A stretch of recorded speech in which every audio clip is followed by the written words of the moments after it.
সন্তান যদি মানুষ না হয়, এর থেকে দুঃখের দিন আমার জীবনে আর আসবে না। আমাদের কারো জীবনে যেন এই দুঃখের দিনটা না আসে।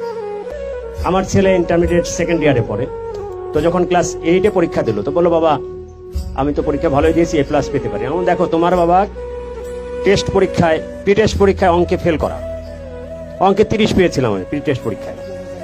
হ্যাঁ, তো সেই বাবা যদি ঢাকা কলেজ, ঢাকা বিশ্ববিদ্যালয় BCS পরীক্ষায় উত্তীর্ণ হতে পারে, তুমি 8-এ A+ পাইলা কি পাইলে না, এটা আসলে এটা কোনো কিছু ম্যাটার করে না।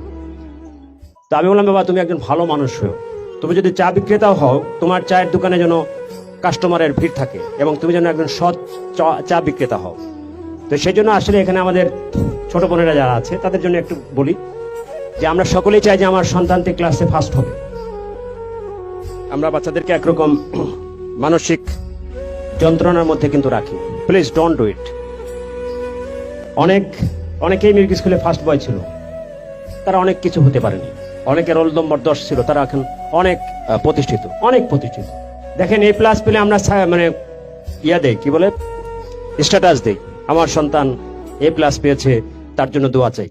কিন্তু যে ছেলেটি A+ পেল না, তাকে জড়িয়ে ধরে কি আমরা কখনো বলেছি, বাবা A+ জীবনের সবকিছু নয়, A+ জীবনের সবকিছু নয়। পৃথিবীর সমস্ত সাকসেসফুল মানুষের পিছনে A+ পাওয়ার, ফার্স্ট হওয়ার কোনো গল্প নেই।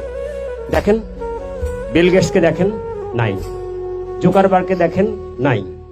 নিউটনকে দেখেন, নাই। আইনস্টাইন, যাকে পৃথিবীর সেরা বিজ্ঞানী বলা হয়, সে কিন্তু হাবাগোবা টাইপের একটা লোক, তাকে বলা হয় এক ধরনের প্রতিবন্ধী। আইনস্টাইনকে কিন্তু এক ধরনের প্রতিবন্ধী বলা হয়, এটা আপনারা জানেন কিনা আমি জানি না, জানার কথা। তো আইনস্টাইন জীবনে তার বাসার ঠিকানা ভুলে যেতেন প্রতিদিন, বাসার টেলিফোন নাম্বার ভুলে যেতেন প্রতিদিন, কিন্তু সে পৃথিবীর সেরা বিজ্ঞানী। টমাস আলভা এডিসন, আমি এই গল্পটি দিয়ে শেষ করব। টমাস আলভা এডিসন, তাকে বলা হয় শতাব্দীর সেরা বিজ্ঞানী। উনি এত বেশি আবিষ্কার করেছেন এবং পৃথিবীর সভ্যতাকে পাল্টে দিয়েছেন টমাস আলভা এডিসন, একজন বিজ্ঞানী। আজকে যা কিছু আধুনিক যে সুযোগ সুবিধা আমরা ভোগ করছি, তার পিছনে টমাস আলভা এডিসনের বিশাল অবদান আছে। তো উনি যখন প্রাইমারিতে পড়তেন, তো উনি একেবারে মানে ডাল একটা স্টুডেন্ট ছিলেন। তো ওনার শিক্ষক ওনার মার কাছে একটা চিঠি লিখলেন যে, মহোদয়া, চিঠিটির বাংলা করলে এরকম হয় যে, মহোদয়া, আপনার সন্তানটি অতিশয় গর্ধব, তাকে স্কুলে রাখলে আমাদের স্কুলের বদনাম হবে, আপনি দয়া করে তাকে অন্যত্র ভর্তির ব্যবস্থা করুন। টমাস আলভা এডিসন সেই চিঠিটা নিয়ে বাড়িতে যান। তো চিঠিটা পড়ার পরে মা কাঁদতেছেন। তো টমাস আলভা এডিসন বলছে, মা তুমি কাঁদছো কেন? তা বলছে, তোমার শিক্ষক তোমার সম্পর্কে এত ভালো ভালো কথা লিখেছে, তারা লিখেছে যে তোমাকে পড়ানোর মতো কোনো শিক্ষক ওই স্কুলে নাই, আশেপাশেও আমি দেখছি যে কোনো স্কুলে এরকম শিক্ষক নাই, আজ থেকে তোমাকে আমি পড়াবো। ঠিক আছে? তো টমাস আলভা এডিসন পরবর্তীতে শতাব্দীর সেরা বিজ্ঞানী হয়েছেন। গ্রামের বাড়িতে একদিন ফিরে গেছেন বহু বছর পরে।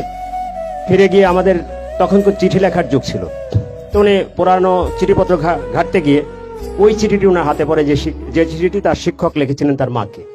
সেখানে লেখা ছিল, টমাস আলভা এডিসন একজন অতিশয় গর্ধব। উনি পরবর্তীতে ওনার আত্মজীবনীতে লিখেছেন যে টমাস আলভা এডিসন একজন গর্ধব ছাত্র ছিলেন, একজন মিথ্যাবাদী মা তাকে পৃথিবীর শ্রেষ্ঠ বিজ্ঞানী বানিয়েছে। তো মায়েদেরকে কখনো কখনো কিন্তু মিথ্যাবাদী হতে হয়। এটাকে বলা হয় হোয়াইট লাই, যেটি অন্যকে ক্ষতি করে না।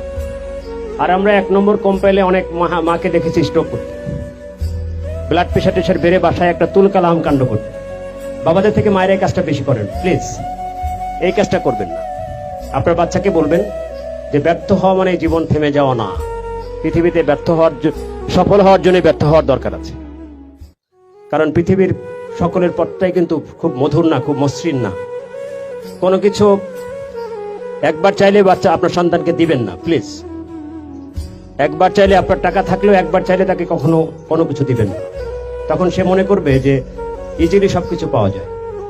জীবনের কঠিন বাস্তবতা তাকে শিখাবেন, তাকে আরো শিখাবেন যে জীবনের চলার পথ কখনোই মসৃণ না, এবং তাকে আরো শেখাবেন সে যেন মানুষের প্রতি কৃতজ্ঞ হয় এবং মানুষকে যেন সে সম্মান করতে শেখে। তো আজকের এই আয়োজন, আজকের এই দিনটি স্মরণীয় হয়ে থাকবে, স্মৃতির পাতায় লেখা থাকবে। তোমরা অবশ্যই বলতে পারবে, আজ এই দিনটাকে মনের খাতায় লিখে রেখো। হ্যাঁ, আমায় পড়বে মনে, কাছে দূরে যেখানেই থাকো।